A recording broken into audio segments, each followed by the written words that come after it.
Hi, welcome back to my channel, friends. My name is Kelly and I'm going to do a mid-March wrap-up. I'll be talking about all the fun things I've read so far for middle grade March. If you want to get in on the fun of middle grade March, I'll leave the host channels in the description so that you can go check out their channels and find out more information. There's still plenty of time to get in on some of the prompts if you'd like to, but I am going to go ahead and talk about some, before I talk about the prompts I've completed, some other middle grade books that I've read just with my kids and stuff. The first is The Lame Prince, and this is by Dinah Maria Mulock, and it's a children's classic. I read it when I was a child. This is a reread. I couldn't remember much of it, but I found like a used copy for real cheap, decided to pick it up and read it to my kiddos. Things I love about it is that the story is pretty interesting, and I love the fantastical elements of the story. It's about a little boy when he was a tiny baby. His nurse actually dropped him, leaving him disabled, and there are elements of the story where he becomes an orphan, is estranged from his castle because of an evil uncle, and that's as far as I'll go into the description of the story so that you'll have some surprises. But he is portrayed in a lot of the story as, oh, the poor little lame prince, and over poor, when he actually is very capable, even though he has a disability. So while I like that they showed him capable, I did not appreciate the, oh, the poor, like almost like talking about him as if he was pathetic, when in fact he was extraordinarily capable. But I liked the ending, sweet, happy ending, and I think that it's one of those that everyone should read at some point in time. Now, my son, I gave him several books in the Fablehaven series for Christmas, and so I read these aloud with him. It's by Brandon Mull. It's about two middle school age siblings who end up going to visit their grandparents. When they get there, they're not really sure why grandma's not there. There's more to that story, and grandpa seems very reticent to have them on his land. We find out that there may be some fairy tale-ish elements of his home and his land, and maybe even some of the people that they think are normal humans. So I really enjoyed it. I will say it's extraordinarily intense. If you have an overly sensitive child, this is probably definitely one for kids who are, you know, 10 and up, because it is quite scary.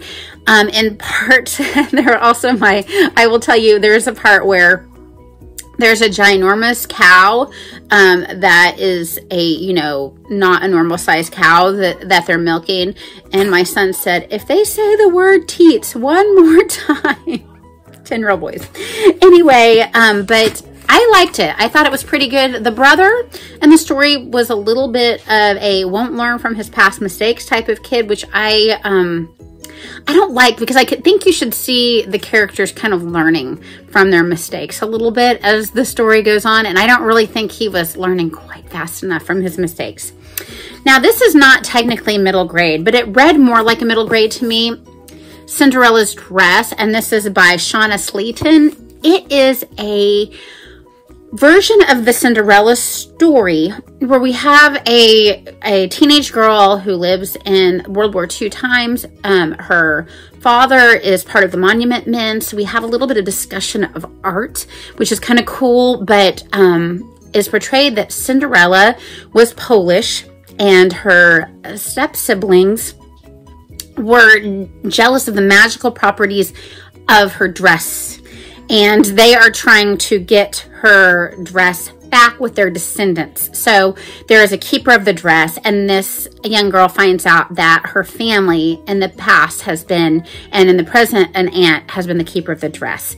And I like the very innocent romance that is in the story. There may have been one kiss, so that's why I say it's appropriate for middle grade. It's very innocent, nothing even close to bad language in here. Again, we have a character who kind of doesn't seem to always learn from her mistakes and acts a little bit naive and insensitive and selfish at times as a main character, which can be okay, but it does wear on you a little bit. But I definitely would still recommend this series. My daughter and I have moved on to the second book, just like my son and I have moved on to the second Fablehaven book. All right, so the other middle grade books that I've read so far, I finished the book Counting by Sevens, and this is by Holly Goldberg Sloan, and this was to fit the neurodiverse prompt. This is one of the best middle grade books I have read, and it is amazing. 5 stars all the way. One of the best reads of the year, I think. I think the best read of the year I've read so far. So I did this as an audiobook. The audiobook was wonderful. It was about 6 hours, which, you know, as a mom, if you're cleaning and cooking and stuff like that, when you're listening to it, finish the audiobook like that. But it was about a young girl named Willow. She is obsessed with medically diagnosing people and counting by 7. She has a little bit of obsessive compulsive behavior, but she's also a genius, just so smart. And I love, she's adopted. She talks about how, you know, she's got white parents and she doesn't really know exactly what her heritage is, but she knows that she's a person of color, and just how her parents have accepted her differentness, and as far as this neurodiverse person she is and how she's just her own person. But some really tragically awful things happen to Willow, and I love her friends. She has a really wonderful friend named Mai. She has a counselor that is just kind of, as an adult, what you would call a loser, and she is able, it's amazing how Willow is able to make everyone around her pull together, and they pull together for her, and there's this found family feeling. I cannot say enough good and wonderful things about this book. It was amazing, and I will definitely be sharing this with my kids at some point. The next one that I finished was Wildspark by Vashti Hardy, and this is about, I use this for the prompt of has the sky in the background, and I also used it for the award winner, and I think it was called the Blue Peter Award. I'm so sorry if I got that wrong. I will correct it in the description box if I did. But it is about a young girl. She has lost her brother recently. She's an inventor on the farm. And in this society, you can take machines, which are usually in the shape of animals, and you can kind of animate them by putting ghosts of people who have passed away in them. They have no recollection of past lives, and this helps the society function. Now, they have no say in whether they want this to happen to them when they die or not. It just happens. But there is a mistake where people that apprentice young people with promise to learn how to do this sort of thing, to put the ghosts in the machines and create the machines and that sort of thing, don't get the memo that her brother has died. And so she takes on his persona, and then she goes, and then craziness ensues. She's trying to deal with ethical issues of this and make friends and deal with frenemies, and I thought it was well done. There was a plot twist that while I was reading it, I was very upset with and didn't agree with, but now that I've sat on it a little bit, I like it. I think this is a pretty good one. I definitely think that at some point I'll read it with my kids as well. The next one I finished was Last Gate of the Emperor, and this was to get the sci-fi prompt, and it is by Kwame Mbalia and Prince Joel Makonnen, and I hope I said their names right. I listened to how you're supposed to pronounce them, and I'm not sure if I hit the mark, but please forgive me if I didn't. This is a book about a futuristic Ethiopia-like place in space.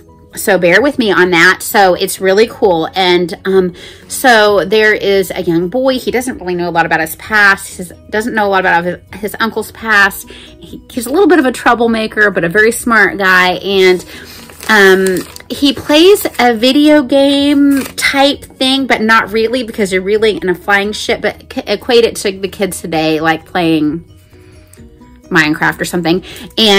But it's kind of real, and we find out that maybe there are more things to do with this game. Maybe there's a lot more to do with his past, and so on and so forth. So I definitely thought this was a good read. I enjoyed how there were some truths about Ethiopia developed into the story. And I would definitely look up the information on the background of the author, Prince Joel Makonnen, because he has a very interesting background that tied in a little bit to the story. So check that out.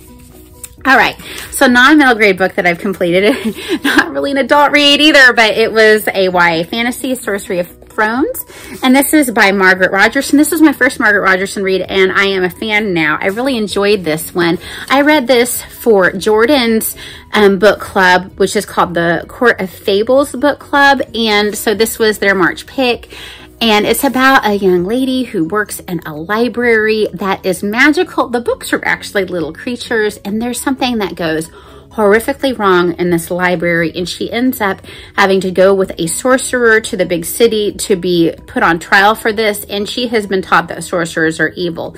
Well, this sorcerer and her obviously have a connection that develops, and a very interesting romance. There is a character that is connected with this sorcerer that's really interesting. Although there are talks of demons and sorcerers and things like that, it's more based in mythology instead of actually promoting evil, just if parents are concerned about this. There was one very sensual moment, but hallelujah, there were no children having sex in this book. So I really enjoyed that, and I really thought the romance was good, and I definitely would recommend reading Margaret Rogerson. It's one of those that if you're a parent and you are more careful about your kids read like I am, I would definitely read it first. I'll probably wait a few years on giving my daughter this book, who is now almost 13, but I really liked it. I enjoyed it. Well, thanks for joining me on my reads. I hope you read a lot and enjoy the rest of your March. Bye-bye.